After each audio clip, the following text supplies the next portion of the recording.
As I've had some time to sit back and consider the reveal of The Legend of Zelda Great Deku Tree, I've taken a few moments to sit back and decide if it really is worth buying this set day one, or in fact pre-ordering this to get ahead of the hype and get ahead of the potential demand, as LEGO is no doubt interested. What is the actual real demand for this set, as we can likely see from this pre-order? And like any rational human being, I can only imagine the main reason that anyone would purchase this set right away is because of the 4 exclusive LEGO minifigures you see in front of me today. However, if there's anything we have learned from LEGO, it is that minifigures are not likely to remain exclusive to LEGO sets.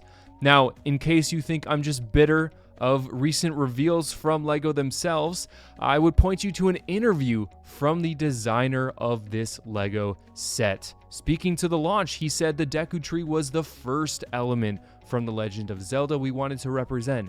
Could this mean that there is a second, third, and fourth element? Very interesting things to consider with the reveal of the Great Deku Tree. I have seen some considerations around Hyrule Temple. Why wasn't that considered for another Legend of Zelda set? But it is interesting to see that the designers and the heads involved with the creation of this set wanted the Deku Tree to be first. Now, without something being second or third, is the first really first? Maybe we're reading into things, maybe I'm expecting a little too much, but I would say hold on to your hats, hold on to your swords, because we may be seeing these minifigures in future sets, as LEGO is very, very prone to do. So if you're out there and you say, I pre-ordered this today because I want those exclusive minifigures right away, I would probably hold on to your wallets a little tighter and wait and see what the LEGO world has to offer in the future.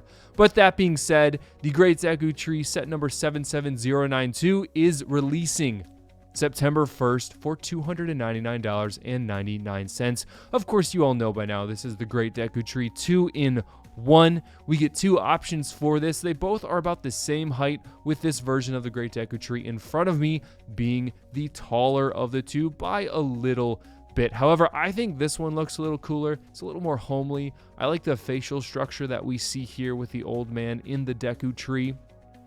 And you get some Deku Baba plants down here as well, which is quite fun.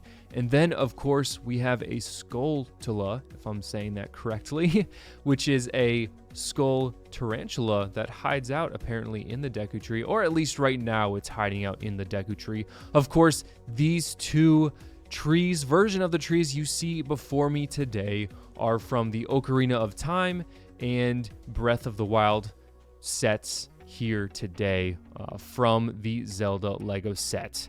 Now, this being 2,500 pieces and marked up to $300, I am kind of intrigued as to that stark difference. Of course, we do see some large pieces in this set, but having a $50 markup, more or less, makes me wonder how much is Nintendo really pulling out of LEGO for the royalties that we tend to see with other sets. It's a fascinating consideration, to say the least.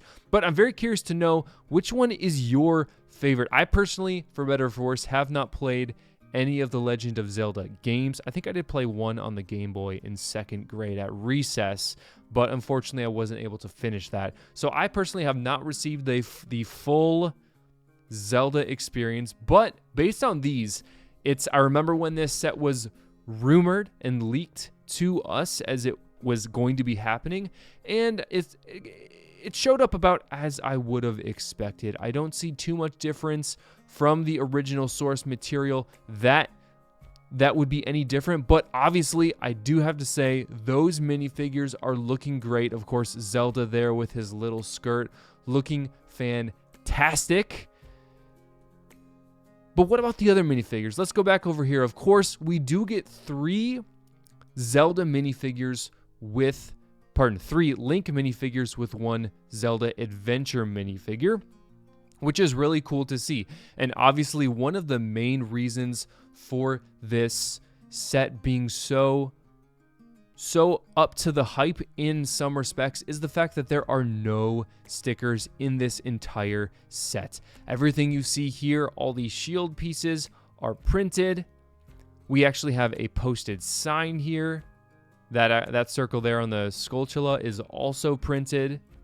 We do get some fairies.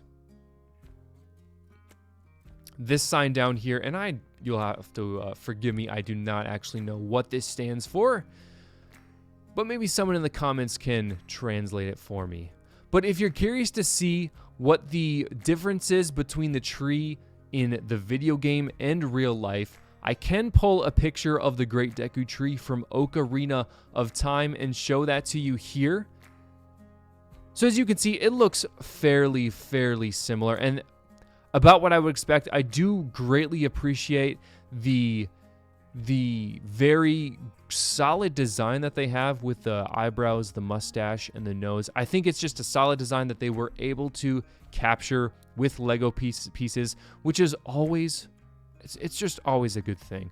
Now, going to the box art, we do, of course, get that black box art, which is not really a surprise. And, of course, you can see at the top, we get Ocarina of Time Deku Tree and Breath of the Wild Deku Tree with 2 different versions of Link. And the sizes are here as well, with one being about 13.5 inches and one being about 13 inches tall, if I'm reading that blurry image very correctly. Otherwise, we don't have too much else revealed for us. It'll be interesting to see when people have this set in hand, when various members are revealing this. I do have to say, LEGO certainly went all out with this set, not having any printed pieces, any stickered pieces in here, with, of course, all of them being printed. But it's really cool to see these pictures across the board that actually haven't made their way to the LEGO set just yet. But that being said, for all of you out there that have played Zelda, you'll have to let me know what you think about this game. Should I give it a go? My wife has a Switch. Should we grab the video game, and should I give it a go? Also, are you going to be buying this no matter what, even though there is a strong possibility that LEGO will release these minifigures in another set? Very interesting times we live in, where LEGO is determining what's exclusive and what's not. But needless to say, I am most curious to hear your thoughts on the Great Deku Tree. Which one do you think looks better? I personally like this top one better, even though it's a little shorter. But of course, the bottom one being a little taller, having those wonderful blossoms, do look very cheery. Maybe having a little more ground build as well. But that being said, thank you so much for watching. Everyone, if you're new to the channel, make sure you like the video and subscribe for more LEGO news, LEGO reveals, my thoughts each and every week as LEGO reveals these new sets to us. Very curious to hear your thoughts as well. And remember, we'll see you in the next video. Thanks for watching.